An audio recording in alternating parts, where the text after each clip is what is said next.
Assalamu alaikum warahmatullahi wabarakatuh। So physiological adaptation of newborn, उसमें हमने respiratory system खत्म किया, सर्कुलेटरी सिस्टम खत्म किया और कल हमने थर्मो रेगुलेशन भी पढ़ा। सो आज हम स्टार्ट करने जा रहे हैं हेमेटोपोएटिक सिस्टम।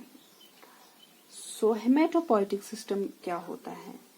हेम का मतलब ही है ब्लड। सो हीम का मतलब है ब्लड एंड पोइसिस का मतलब है फॉर्म होना, यानी कि टू मेक।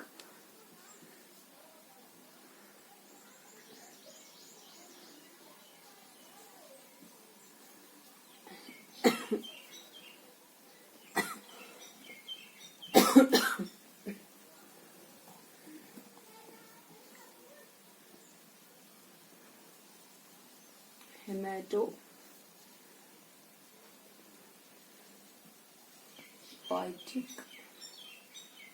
सिस्टम। तो हीम का मतलब है ब्लड एंड पोइसिस का मतलब है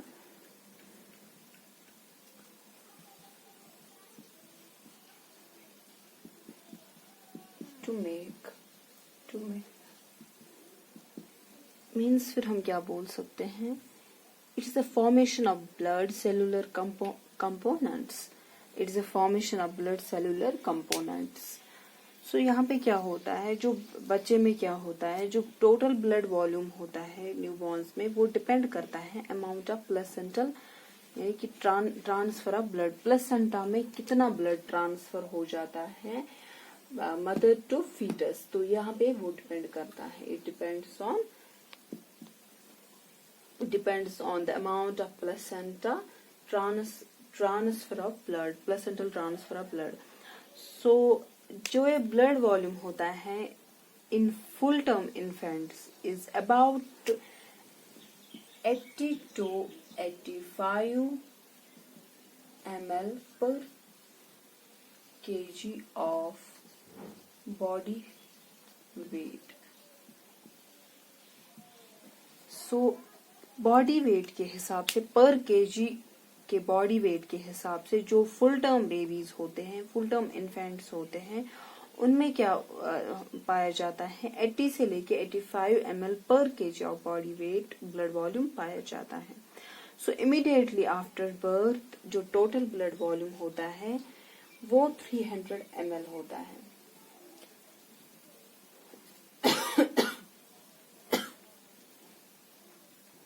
टोटल कितना होता है? 300 ml। मैं यहाँ पे लिख के रखूंगी and poetic name is to make.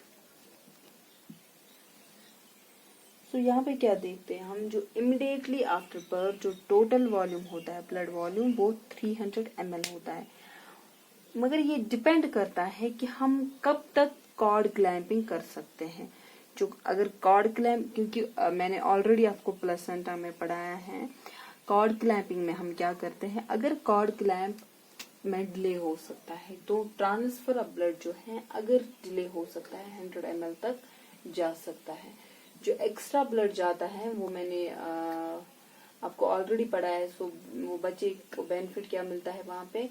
Extra जो ब्लड मिलता है बच्चे को कॉर्ड के थ्रू, आफ्टर मतलब जब हम कॉर्ड क्लैंपिंग करते हैं तो एक्स्ट्रा ब्लड मिल सकता है बच्चे को उसके बाद, कॉर्ड क्लैंपिंग के बाद। तो यहाँ पे क्या देखते हैं हम, अगर डिले हो जाएगा तो 100 ml can be added to the blood volume. तो ब्लड वॉल्यूम में 100 ml तक ऐड हो सकता है अगर डिले हो जाएगा बच्चे को कॉर्ड क्लैंप करने में।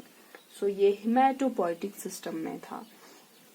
तो नेक्स्ट हम पढ़ने जा रहे हैं fluid and electrolyte balance. Fluid and fifth is fluid and electrolyte balance. सो इसमें जो फ्लूइड्स एंड इलेक्ट्रोलाइट होते हैं वो हम फ्लूइड एंड इलेक्ट्रोलाइट बैलेंस यहाँ पे चेक करते हैं। सो यहाँ पे क्या होता है, जो body total body water volume होता है यानी कि extra cellular and intra cellular, extra cellular fluid volume and intra cellular fluid volume, ECF and ICF abbreviation form है। तो अगर यहाँ पे उसमें कोई मतलब फीटल लाइफ से लेके नियोनेटल लाइफ में, तो इस जो ये टोटल बॉडी वाटर वॉल्यूम है तो इसमें चेंज हो सकती है, इसमें चेंज हो सकती है। यानी कि टोटल बॉडी वाटर वॉल्यूम जो है that is ECF and ICF। तो इसमें फीटल लाइफ से लेके पोस्ट नेटल लाइफ में चेंज हो सकती है। तो at birth total weight of the infant is 73% जो होता है इन्फेंट का वो वाटर का होता है as compare to adult. Adult इसमें 58% होता है।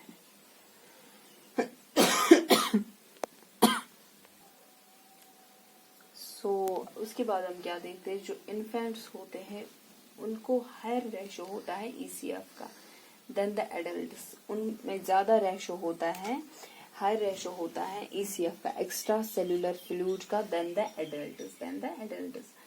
सो क्या होता है, consequently has a higher level of total body sodium and chloride and lower level of potassium, magnesium and phosphate, यानी कि सोडियम एंड क्लोराइड इनमें ज्यादा होता है and lower level of potassium, sodium and, यानी कि potassium, sodium, phosphate, chlorine, chloride, ये सब ये इलेक्ट्रोलाइट्स में आता है।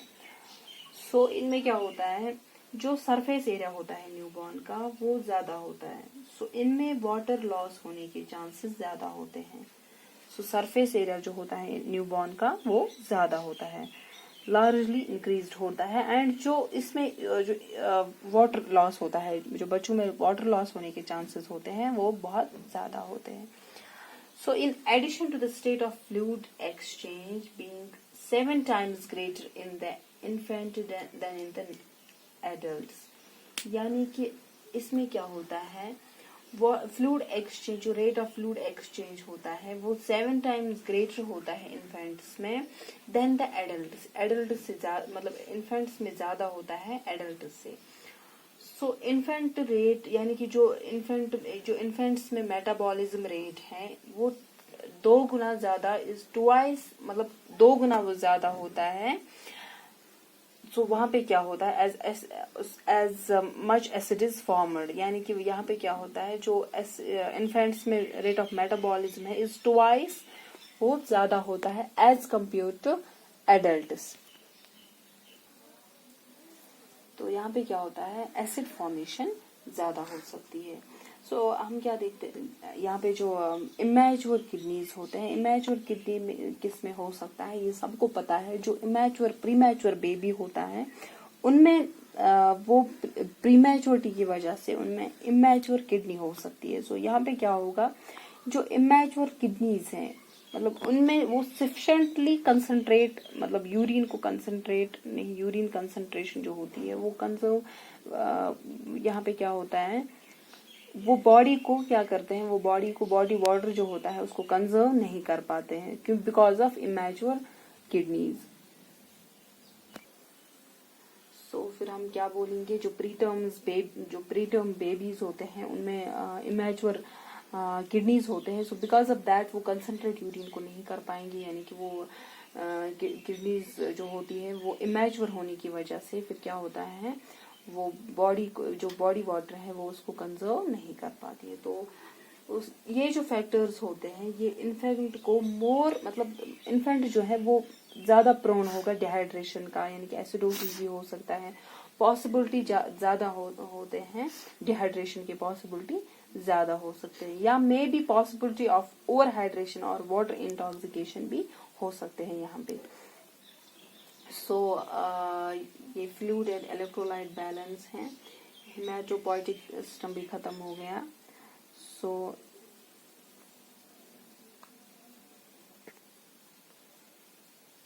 नियोनेटल फिजियोलॉजी में मैं यहाँ फ्लूइड लॉसेस में क्या है जो apart from sensible water loss, neonates have additional water losses due to यानी कि evaporation हो सकती है through the skin and respiratory tract। उसको insensible water loss बोल सकते हैं। जो insensible water loss जो होता है ये preterm infants में ज्यादा हो सकता है। So evaporation जो skin से होती है वो 70% हो सकती है। 70% of IWL insensible water loss, and from the respiratory tract that is 30% IWL। सो जो इवापोरेशन होती है स्किन से, ये जो बेबीज की स्किन होती है वहां से जो वाटर लॉस होने के चांसेस है वो 70%, यानी कि वो वाटर लॉस जो होता है वो 70% होता है, एंड जो रेस्पिरेटरी ट्रैक्ट से होता है वो 30% होता है। सो आज के टॉपिक में इतना ही। इंशाल्लाह नेक्स्ट टॉपिक में स्टार्ट करेंगे। कुछ इसमें बचा है, इसमें गैस्ट्रोइंटेस्टाइनल हम नेक्स्ट स्टार्ट करेंगे। तब तक के लिए अल्लाह हाफिज, अस्सलाम वालेकुम।